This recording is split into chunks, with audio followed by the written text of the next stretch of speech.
మన ప్రాంతంలోనండి ఓ తల్లిగారు ఉన్నారండి. ఆవిడ దగ్గరికి వెళ్తేనంట అర్ధరాత్రి టైంలో వెళ్ళినా వంట చేసి భోజనం పెడతారంటండి. ఆవిడ పేరు చూసారా, మీరు ఎలా చెప్పేశారు?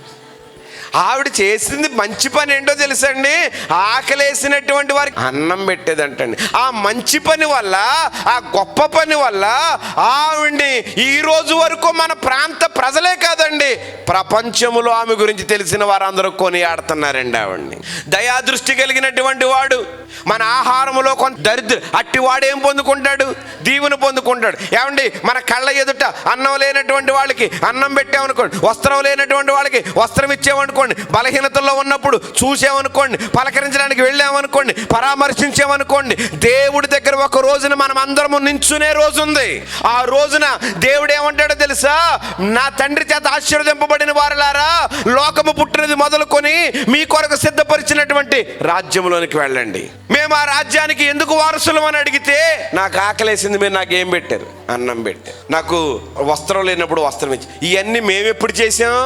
భూలోకములో ఒకళ్ళకి చేస్తే నాకు చేసినట్టు. ఓ తల్లిగారు ప్రార్థన చేశారంట, దేవానికి భోజనం పెట్టాలనుకుంటున్నాను, అబ్రహాం దగ్గర తిన్నామంట కదా, నేను కూడా పెడతాను బాబాయ్ అందంటాడు. అమ్మ రేపు పొద్దున్న వస్తాను తల్లి, నువ్వేం రెడీ చేయాలనుకుంటున్నావు చేసేయి అన్నాడు అంటండి. తెల్లరగట్ల లెగిసిపోయిందండి, పప్పు రుబ్బేసిందండి, గారెలు వేసేసిందండి, కూరలు వండేసిందండి, బిర్యానీ వేసేసిందండి, అది వండేసిందండి, ఇది వండేసిందండి, అన్నీ పెట్టుకుని ఈ దరుగు మీద చూస్తుందంటండి దేవుడి కోసం వస్తే వడ్డించేద్దామని. ఈ లోపల ఆ పక్కన చిన్న గ్రౌండ్ ఉంటే బాల్ ఆట ఆడుకుంటున్నారండి పిల్లలు.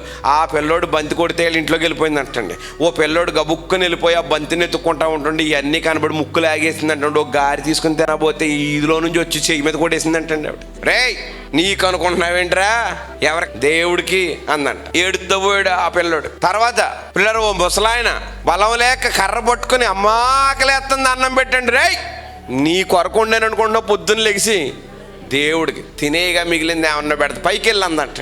రాత్రి అయిపోయింది, 10 అయిపోయింది, దేవుడు రాలేదు. మోకరించి నువ్వు కూడా అబద్ధాలు ఆడతావా, మేమేమనుకున్నావు నువ్వు కూడా అబద్ధాలు ఆడతావా అన్నమాట. వస్తానన్నావు రాలేదు, ఇవన్నీ వండు కూర్చున్నాను నేను అని మొదలెట్టిందంటే ప్రార్థనలు, ఇంకేక ప్రార్థనలో దేవుడిని తిట్లే. ఆయన అన్నారు, అమ్మ వచ్చానమ్మా అని. అయ్య బాబోయ్, ఈ దొడ్డింపును ఉన్నప్పుడు కానీ వచ్చావు బాబయ్య, అప్పుడే నాయన చేయి కడుక్కుందాం అనుకుని వెళ్ళాను ఆయన, ఈ పిండి చేతులు అప్పుడు వచ్చి వెళ్ళిపోయేవారు ఆయన, నేను లేను అనుకుని. కాదమ్మా, చిన్నపిల్లడి రూపంలో వచ్చాను కదమ్మా. అయ్య బాబు నువ్వా నాయన, చేతి మీద కొట్టేసావు కదా తల్లి, ఫోన్లో చిన్నపిల్లడి రూపంలో వచ్చాను కదా, గుర్తుపట్టలేదు అనుకుని ముసలోడు రూపంలో వచ్చానమ్మా. హాయ్ బాబా, ముసలోడు కూడా నువ్వేనా? గుర్తుపట్టలేదు బాబయ్య, గుర్తుపట్టలేదు బాబయ్య. మళ్ళీ రేపు వద్దును రా నాయన వండేస్తాను అన్నట్టు. వస్తాడా? భూలోకములో ఇలాంటి వాళ్ళకి చేస్తే ఎవరికి చేసినట్టు? దేవుడికి చేసినట్టే.